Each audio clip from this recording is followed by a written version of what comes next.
Olá, bom dia. Nós chegamos no devocional de número 5 dos nossos 40 dias com Jesus. Tem sido um tempo muito precioso para todos nós aqui, principalmente da nossa comunidade. E hoje nós vamos falar especificamente de uma parábola, né, que Jesus ele começa a contar acerca de dois devedores, né? Um credor tinha dois devedores. Agora a gente vai entender também o contexto desta parábola, tá? É, eu queria que você já abrisse comigo na sua Bíblia, lá em Lucas, capítulo 7, do verso 41 ao 43. Aqui é a parábola de Jesus, mas nós vamos entender o contexto desta parábola. Enquanto o pessoal está chegando aqui, eu quero começar orando para a gente mergulhar aqui na palavra, tá bom? Pai, obrigado, Senhor, por esta manhã, obrigado por esse dia, obrigado pela sua maravilhosa presença no nosso meio, Senhor. Coloco esse tempo diante de Ti e abençoo e oro pela vida de cada um, Senhor, que está conectado conosco e aqueles que estão participando agora e também aqueles que ouvirão em outro momento.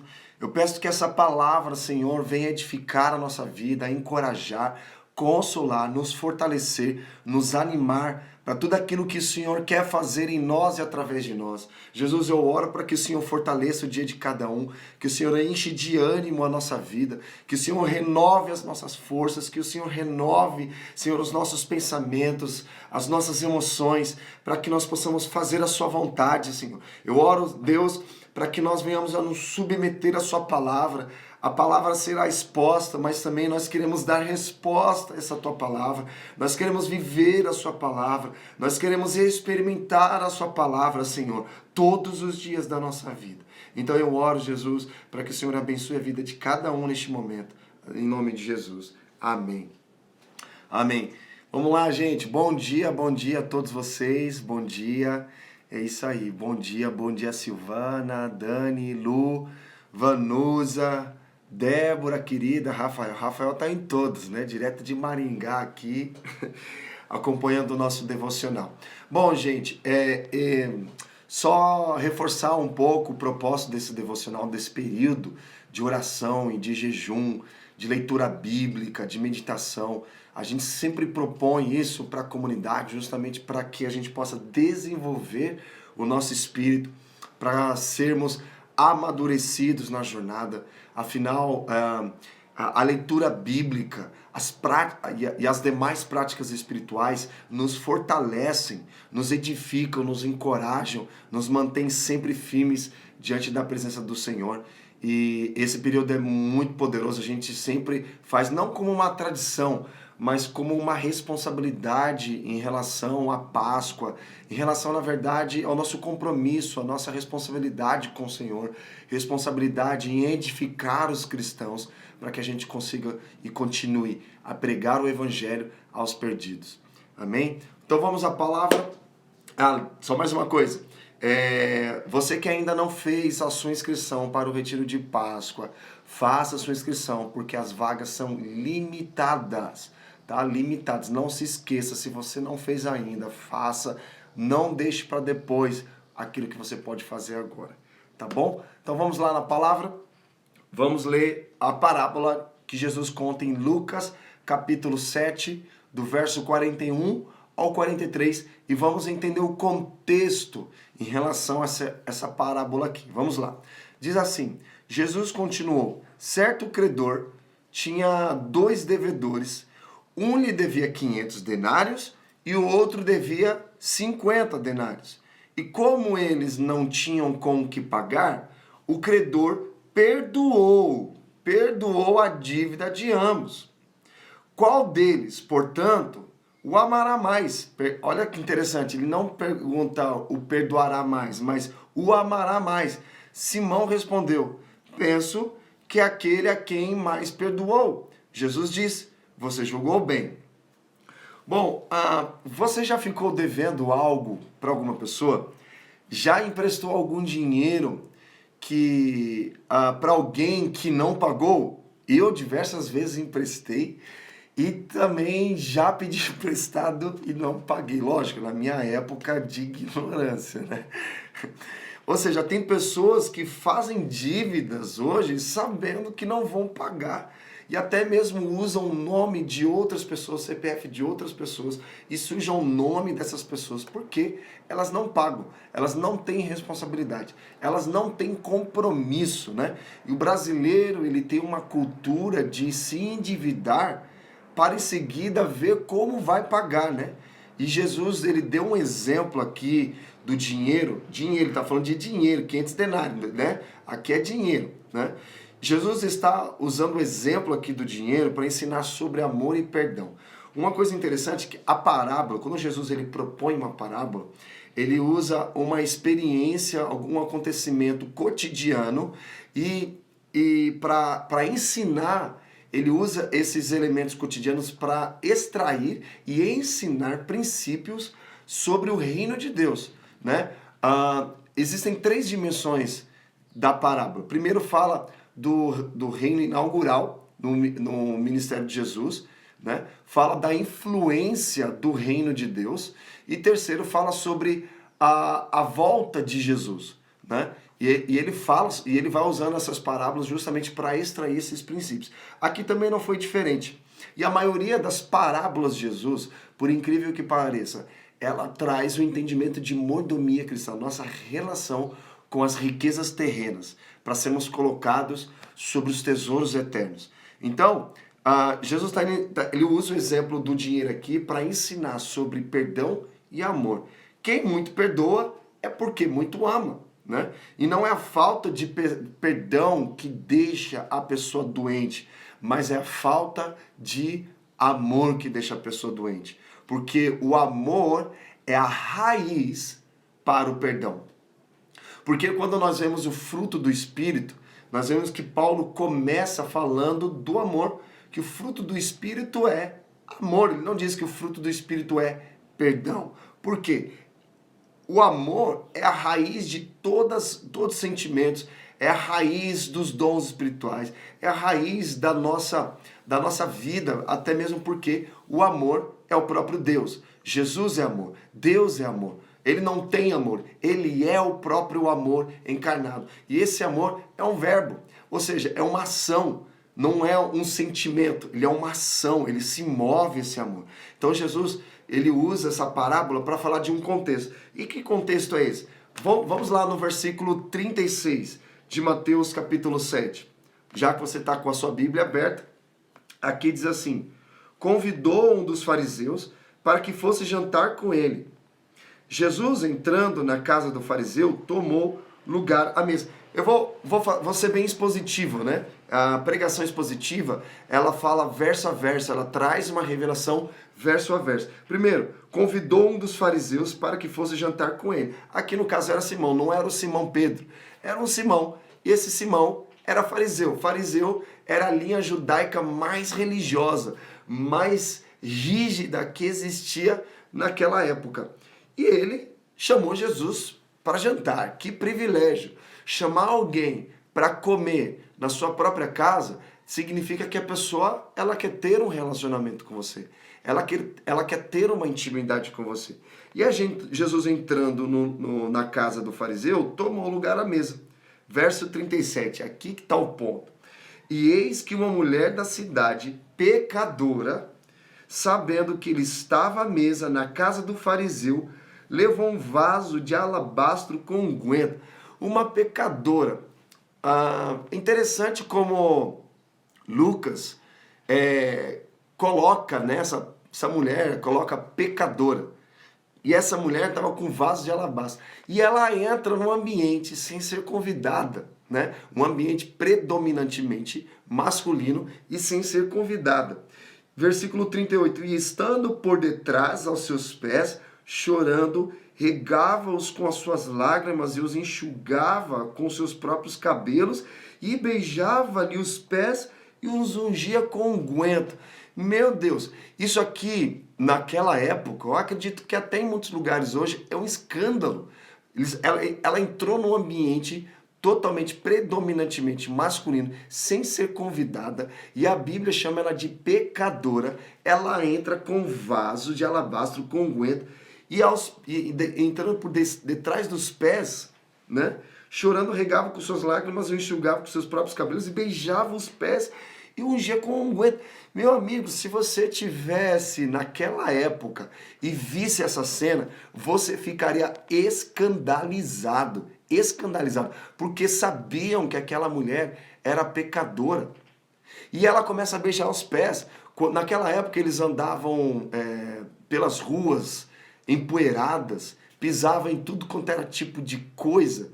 E era cultural, né? Tinha um serviçal na porta da casa com um vaso para lavar os pés das pessoas, dos viajantes que vinham da rua para entrar na casa. Hoje, por exemplo, pelo menos na minha casa, você não entra com sapatos, você tem que deixar do lado de fora e entrar em casa, porque se você vem com um sapato da rua, pisou em tudo quanto é lugar, e entra na minha casa e pisa no meu tapete, não é higiênico. Então imagina, Jesus entrou e a mulher começou a beijar os pés de Jesus, cara, e enxugar com vaso, limpar ali, começou a enxugar com os cabelos. Então ela estava com o cabelo provavelmente solto, porque também na cultura daquela época, a mulher ela tinha que estar com o cabelo amarrado. É por isso que nós vemos hoje, né, a expressão mulher do coque, né, em muitas igrejas.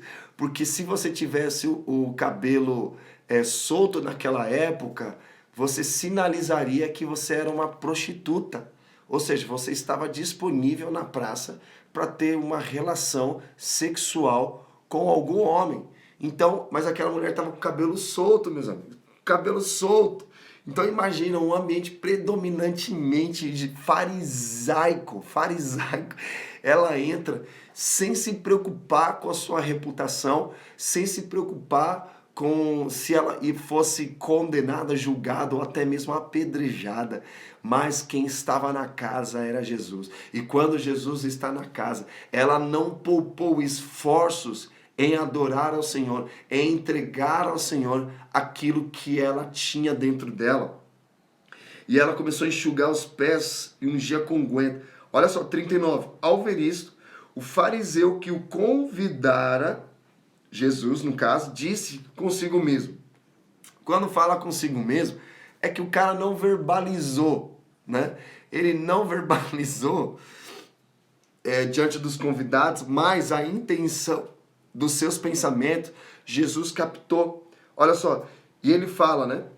Agora ele fala, né? Se este for a profeta, ou melhor, ele intentou no seu pensamento. Se este for, ele ficou pensando, sabe quando a gente está no ambiente e a gente fica pensando com a gente mesmo naquela situação?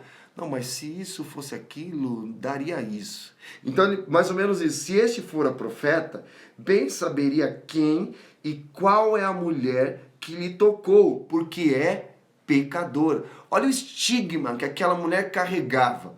Ela não era conhecida pelo seu nome, ela era conhecida pelo seu estigma de pecadora. Assim somos nós, querido, quando nós olhamos para pessoas e não olhamos como Jesus olha, nós olhamos com um olhar julgador, talvez pelo estado social dela, intelectual, financeiro ou até mesmo sexual, enfim, nós já julgamos com o nosso próprio olhar, com a intenção do nosso coração. A gente já olha como uma pessoa pecadora, só que Jesus não olha como uma pecadora. Jesus olha como uma adoradora, porque ele sabe que ele tem poder para constranger as pessoas em amor, levando elas à redenção, à salvação. E olha aqui, se este for a profeta, bem saberia quem e qual é a mulher que lhe tocou, porque é pecador. Versículo 40. Dirigiu-se Jesus ao fariseu e lhe disse: Simão, uma coisa tenho a dizer-te. Ele respondeu: Dize, mestre. Certo credor tinha 2 devedores, um que lhe devia 500 denários. Denários, queridos, na Bíblia é dinheiro, é equivalente a 1 dia de trabalho, tá? Então 500 denários é praticamente quase 2 anos de trabalho. e a outro 50. Né? Então nós temos 500 denários, um que devia 500 denários e outro que devia 50 denários.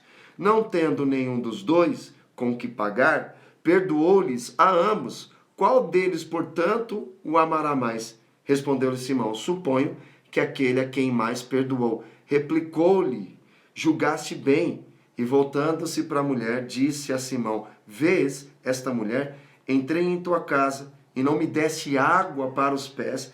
Esta, porém, regou os meus pés com lágrimas e os enxugou com seus cabelos. Uau! Uau! Não me deste o ósculo, que é o beijo, né? Entretanto, desde que entrei, não cessa de me beijar os pés. Não me ungiste a cabeça com óleo, mas esta com bálsamo ungiu os meus pés.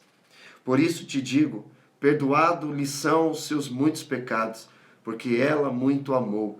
Mas aquele a quem pouco se perdoa, pouco ama. Então disse a mulher: perdoados são os teus pecados. Os que estavam com ele à mesa começaram a dizer entre si: quem é este que até perdoa pecados? Mas Jesus disse à mulher: a tua fé te salvou, vai-te em paz. Aqui, Jesus é a única pessoa que tem poder para perdoar pecados e tem poder também para salvar pessoas. Por que somente Jesus tem poder para perdoar pecados? Porque comumente as pessoas, elas sempre procuram alguém que tem uma figura pastoral ou de padre ou pastor para confessar pecados ou também para representá-las diante de Deus. Ou seja, ela procura um sacerdote, alguém para que ela confesse os pecados e que represente ela para Deus. E o padre ou pastor, quando você confessa um pecado, né? Eu, por exemplo, fui da igreja católica, o padre falava assim: você está perdoado, meu filho. Você só orar 10 Pai Nosso, uma Ave Maria, eu te perdoo. Nós não temos poder para perdoar pecados. Mas tá, por que então nós perdoamos pessoas? Porque nós já somos perdoados pelo Senhor. E esse poder passa por nós para perdoarmos pessoas. Mas para nos absolver do juízo, para nos absolver da acusação, não somos nós que temos esse poder. Aqui fala: mas espera aí, quem é esse que até perdoa pecados? Porque eles acreditavam, né, que era só Deus que tem poder para perdoar pecados. E nós também cremos. Só que Jesus é Deus. Então, Jesus, ele diz: os teus pecados estão perdoados. E ele diz para essa mulher: a tua fé te salvou. Porque foi um ato de fé o que ela fez. Foi extremamente um ato de fé, mas muito mais do que um ato de fé, foi um ato de amor. Ela não se preocupou com o que iria acontecer com a sua imagem, com a sua reputação, ou até mesmo com a sua integridade, porque muitas pessoas colocaram estigma nela de pecadora, mas Jesus colocou uma marca nela de uma adoradora. Porque ela estava tão carregada de amor, porque provavelmente, queridos, ela já ouviu falar de Jesus. Ela não entrou na casa do Simão fariseu aleatoriamente. Não, ela entrou mesmo com o objetivo de demonstrar essa adoração a Jesus, porque a mulher estava carregada de amor. E quando nós estamos num ambiente, e quando uma pessoa ela se move em amor, ela pode escandalizar os presentes. Né? As pessoas aqui, a religiosidade fica completamente escandalizada com o ato de adoração. Com o ato de adoração. E nós também, independente se nós lideramos ou não, se nós pastoreamos ou não pessoas, todos nós aqui, se não tivermos discernimento de espírito, nós iremos servir como uma pedra de tropeço na vida de pessoas. Eu nunca vi tanto como nessa geração a necessidade do dom do discernimento de espíritos. Queridos, é porque é muito comum a gente lidar com pessoas, porque eu estou sentindo no meu coração, que são movidas pelas suas próprias paixões, pelos seus próprios pensamentos, pelo que está sentindo no momento e toma uma decisão baseada nisso. A Bíblia diz: de todas as coisas guardai o seu coração, porque dele provém a fonte da vida. Nós precisamos de discernimento de espírito para discernir sensibilidade com o ambiente, enquanto aqueles líderes religiosos, fariseus, não tinham aquela sensibilidade com o ambiente. Logicamente foi movido por um espírito de julgar aquela mulher pela atitude que ela teve de adoração, de amor com Jesus. Jesus, um homem extremamente sensível, amoroso no ambiente, ele viu a atitude daquela mulher que ela estava querendo oferecer o melhor dela.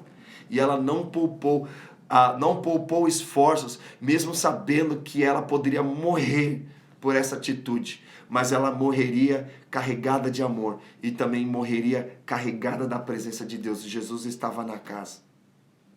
É muito poderoso. Então a gente precisa olhar para as pessoas como Jesus olha. Nós precisamos amar como Jesus ama a vida das pessoas. E tomarmos cuidado, querido. Cuidado para não sermos movidos pelo nosso coração. Pelo nosso coração. A gente tem falado aqui, é comum, é normal, é até um hábito, né, das pessoas, perguntar como é que está o seu coração. E a pessoa, ela vai ali expor o coração dela. E você pode perceber que muito do que ela está expondo, por mais que exista uma certa intenção boa, muitas vezes é uma relação pelo seu próprio ego. Ela está expondo o seu egoísmo ali, né? E ela sempre vai colocar a culpa em alguém pelo fato do estado que ela está vivendo, vai colocar a culpa em alguma situação, mas ela nunca vai assumir uma responsabilidade. Então, aqui é um perigo do ser humano caído, do homem caído, que precisa entender a regeneração, o processo de conversão de Jesus. De conversão. Isso é para todos nós, para mim, para você, para qualquer pessoa. Nós precisamos guardar o nosso coração para não fazermos julgamentos fora do contexto, sem sensibilidade de ambientes. E Jesus perdoou porque ele muito amou. Então Jesus conta essa parábola do certo credor que tinha 2 devedores. E olha que interessante, um lhe devia 500 denários e o outro devia 50. E como eles não tinham com que pagar, o credor perdoou a dívida de ambos. O que nós vemos em comum aqui? Os dois tinham dívidas. Independente se um tinha uma dívida maior e outro tinha uma dívida menor. Mas nós vemos aqui, olha só, o credor é o próprio Deus. Não é Deus que tem uma dívida com a gente. Nós que tínhamos uma dívida com Ele, por conta do nosso pecado. O salário do pecado é a morte, por conta da nossa vida pecaminosa, pessoas que estão na prática do pecado. A Bíblia já deixa claro, não sou eu que estou trazendo uma sentença, é a próprias Escrituras, o salário do pecado é a morte. E acho que como a gente sempre muito fala, né? Muitas pessoas pensam que pecado é se eu cometer uma coisa terrível, né? Como roubar alguém, adulterar, matar. Isso é mau caráter, mas na verdade, querido, nós cometemos pecados em coisas simples, cotidianas, como mentir, ser preguiçoso. Preguiça é um pecado. Preguiça é um pecado. Procrastinação é um pecado. Mentir, assim como mentir, adulterar, trair, é um pecado. Então, mas a graça é que nós, mesmo sendo salvos por Cristo, entregamos a nossa vida ao Senhor, mesmo assim, se você estiver desenvolvendo a sua salvação, você vai pecar. Mas o pecado não faz mais parte da sua natureza. Agora o problema é a iniquidade. Um homem iníquo, ele tem consciência do pecado, ele confessa o pecado, mas ele não muda, ele não larga o pecado, porque ele tem prazer no pecado. É um homem iníquo esse. Na verdade, ele não está desenvolvendo a sua salvação e não tem essa de perder salvação. O que acontece é que ele está rejeitando a salvação, porque salvação não se perde. Jesus não morreu na cruz à toa e para você perder a salvação. Entenda isso. Entenda isso. Se você não estiver desenvolvendo a sua salvação, acontece, querido, que você nunca se entregou de fato à salvação em Cristo. Mas perder a salvação não perde, porque Jesus não morreu na cruz à toa. A salvação não se perde. Na verdade, você nunca se entregou à salvação se você estiver vivendo uma vida iníqua. Iníqua. Então nós precisamos, sim, desenvolver essa salvação através das disciplinas espirituais, da caminhada com o Senhor. Isso é conversão. Eu não quero ser apenas uma pessoa salva. Eu quero ser uma pessoa num processo de conversão todos os dias. Eu peco, eu me arrependo, confesso meu pecado, pego minha esteira, levanto e continuo a andar. Continua a andar até a volta do Senhor. Não pode parar, querido. Não pare. Não pare nos seus problemas. Não pare nas suas feridas. Não pare na sua doença. Não pare no passado. Não pare em circunstâncias. Deixe as coisas para trás e siga para o alvo que é Cristo Jesus. Nós vemos aqui um credor que tinha 2 devedores. E olha o que a Bíblia diz. Eles não tinham com que pagar. Ou seja, práticas espirituais. Muitas pessoas pensam que tem uma dívida com Deus e fazem coisas para pagar essa dívida. Deixa eu te falar uma coisa. Você não tem condições nenhuma de pagar essa dívida através de oração, através de jejum, através de devocionais. Não pense que fazendo isso você está pagando uma dívida que você acha que você tem. Tem 2 extremos, né? Uns acham que tem uma dívida com Deus, outros acham que Deus tem dívida com ele. Deus é obrigado a abençoá-lo, a prosperá-lo, fazer alguma coisa para ele. Cara, a Bíblia fala categoricamente, dizendo que nós não recebemos porque nós não sabemos pedir. Por quê? Pedimos para o nosso próprio prazer. Às vezes você está orando, às vezes você está praticando aí e tal, e as coisas não estão acontecendo. Para um pouquinho. Sonde o seu coração, peça para que o Espírito Santo sonde o seu coração, para que você entenda qual é a intenção do seu coração em relação à oração que você está fazendo. Essa oração é para satisfazer o seu próprio ego, para seu próprio benefício? Se for por isso, que pode ter certeza, Deus não vai te dar algo sabendo que ele pode perder você para a bênção dele. Entenda isso, nós não recebemos porque nós não sabemos pedir. E quando pedimos para o nosso próprio prazer. Não, querido. O reino de Deus é coletivo. Tudo que Deus dá, tudo que Deus coloca na tua mão, sonho, projeto, visão, tudo, propósito, não pode parar em você. Precisa tocar vidas, precisa inspirar pessoas. É uma pergunta provocativa que eu tenho feito frequentemente. A sua vida tem inspirado outras vidas? É preocupante se não estiver inspirando, porque o nosso propósito é inspirar pessoas, nosso propósito é despertar pessoas, nosso propósito é encorajar, é edificar pessoas, e não ficar ali remoendo problemas, picuinhas. Não, nós precisamos avançar. Vamos lá de novo aqui para a gente ir terminando. E o outro devia 50, e como eles não tinham com que pagar, o credor perdoou a dívida de ambos. Qual deles, portanto, o amará mais? Simão respondeu, penso que aquele a quem mais perdoou. Jesus disse, você julgou bem. Então, querido, não é a falta de perdão que deixa uma pessoa doente, mas é a falta de amor. Por quem muito ama, muito perdoa. E Jesus mesmo fala, quem pouco ama, pouco perdoa. Por isso que nós precisamos crescer, amadurecer no amor. Quanto mais nós amamos, mais nós conseguimos perdoar. É por isso que nós precisamos desenvolver internamente esses princípios, esses valores dentro do nosso coração, para que nós possamos amar pessoas. Aqui aqueles homens não estavam preocupados em amar aquela mulher, mas Jesus sim estava interessado em amar aquela mulher, porque ele muito amava e ele tinha poder para perdoar aquela vida. Amém? Amém? Mas Jesus disse à mulher, a tua fé te salvou, vai-te em paz. Por que salvou? Porque ela agiu em fé, ela rompeu limites dentro de um ambiente limitante e se expôs.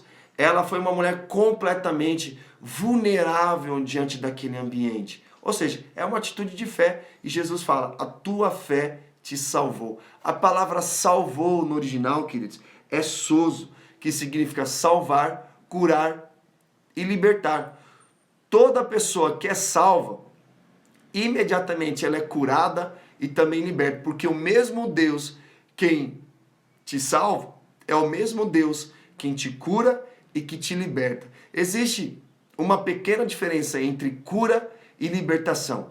Também o Deus que te salvou, ele não vai deixar de te curar e te libertar.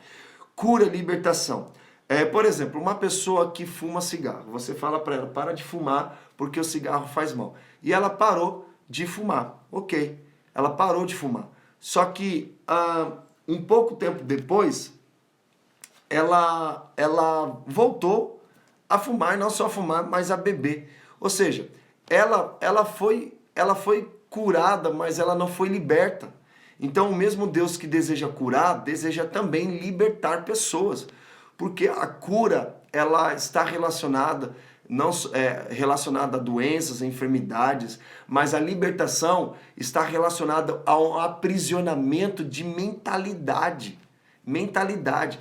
Às vezes, a cura está relacionada ao corpo físico. A libertação está relacionada à sua mentalidade. Mentalidade e coração. Ela pode ter sido curada no coração, mas não foi liberta na mente. E Jesus, ele faz o trabalho completo. Ele não faz pela metade. O mesmo Deus que te salva, que te cura e que liberta. A palavra sozo, ela significa isso. Salvação, cura e libertação. Libertar, salvar da artifício, a cura, da liberação espiritual, perdoando o pecado e suas consequências. Porque o salário do pecado é a morte. Então, se ela não se movesse por fé, aqui, como a gente vê, e ela não entendesse que Jesus estava salvando, curando e libertando ela, ela continuaria voltando às práticas. Aqui no caso, né, ela era uma mulher prostituta, né? Ela é uma mulher que vendia o seu corpo e Jesus redimiu esta mulher. Redimiu essa mulher. Não só salvou, mas curou e libertou. Deu para entender um pouco essa diferença? Então, a gente que trabalha, né, pastoreando pessoas, a gente precisa ter, na verdade todos nós, porque existe uma diferença entre discipular e pastorear. Discipular é para todo mundo. Pastores é para aqueles que têm vocação, são vocacionados para a obra de Deus. Tá?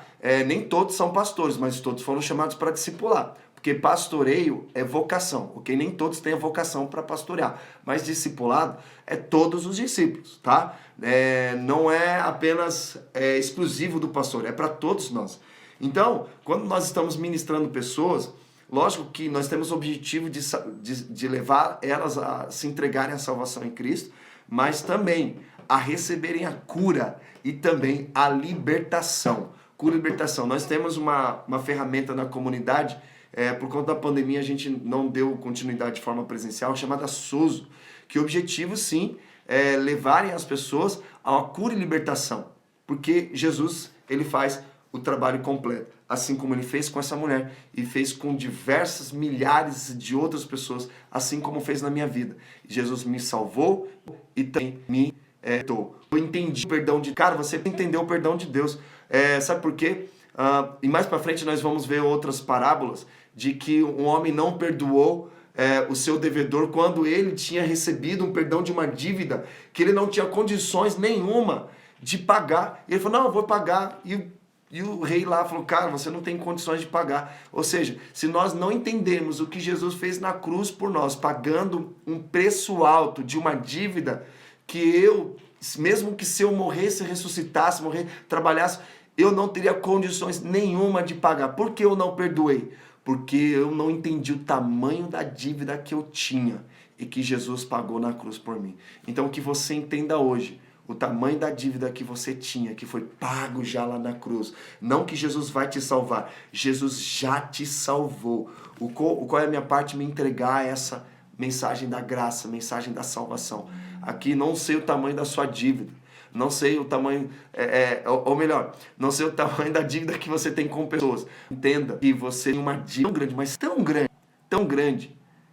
grande, que você não tinha condições nenhuma de pagar. E sabe, que dívida? Algumas falam assim, mas o diabo pediu pediu para pagar essa dívida. Deixa eu falar, o diabo não tem autoridade, poder nenhuma de cobrar uma dívida de Deus. E também Deus não tem uma dívida com o diabo, né? Quando alguém fala assim, não, mas o diabo pediu a vida de Jesus para pagar a dívida. Deixa eu falar, o diabo não tem dívida nenhuma, ou melhor, Deus não tem uma dívida nenhuma e o diabo não tem poder nenhum para cobrar uma dívida de Deus. A dívida que nós tínhamos era com o próprio Deus, querido. Com o próprio Deus.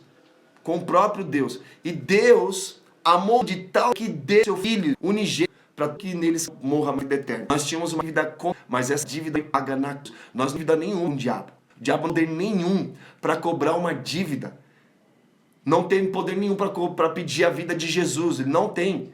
O próprio Deus se entregou voluntariamente em amor, como sacrifício vivo, voluntariamente em amor, para pagar uma dívida para Ele mesmo, que eu e você, nem o diabo, tem condições nenhuma de pagar, querido. Então, portanto, esta parábola também não somente fala de amor, não somente fala de salvação, mas também fala sobre a graça salvífica de Jesus lá naquela cruz. O amor de Deus foi derramado por nós para nos salvar do pecado. Que hoje você possa entender o tamanho da dívida que você tinha, que não tinha condições nenhuma de pagar. Jesus morreu na cruz por você, para te dar a vida eterna, te dar uma nova vida, te dar uma vida abundante, uma vida próspera, para que toda a sua casa, sua família, suas condições financeiras sejam totalmente redimidas e transformadas. Jesus, ele não veio redimir apenas o ser humano, Jesus veio redimir toda a criação. Que essa palavra, ela penetre no seu coração. E lembre-se, desenvolva a raiz do amor, liberar o perdão de pessoas. Você não consegue perdoar porque vão estar não amando Jesus como deveria amar, e muito menos amando as pessoas, porque quem muito ama, muito perdoa. Que hoje, ao terminar essa live, eu quero lançar um desafio aqui para você. Que você faça a sua oração em particular. Você fala, Senhor, eu quero amar como o Senhor ama. Então me dá um coração como o teu coração, para que eu possa liberar perdão na vida das pessoas que me ofenderam, que fizeram mal para mim hoje. Amém? Que Deus te abençoe e te guarde, que a luz do seu rosto faça resplandecer sobre ti e que o Senhor tenha misericórdia de ti. Que Ele guarde a tua entrada, a tua saída, por onde quer que você for. Que você tenha um dia maravilhosamente abençoado. Que essa revelação, esse entendimento venha no seu coração e venha transformar o seu interior, para que você seja inspirado para inspirar pessoas. Em nome de Jesus. Que Deus te abençoe, um excelente dia, e nos vemos, lembrando, todo dia, até o dia 21, ou melhor, até o dia 31 de março, aqui devocional às 7 horas da manhã. E querido, não se esqueça de fazer a inscrição, tiro de paz, se não fez ainda. Por favor, faça. Vai ser posíssimo, 1 a 4 mil. Estamos juntos, celebrando que vivem no nosso, tá bom? Deus te abençoe e até o próximo dia.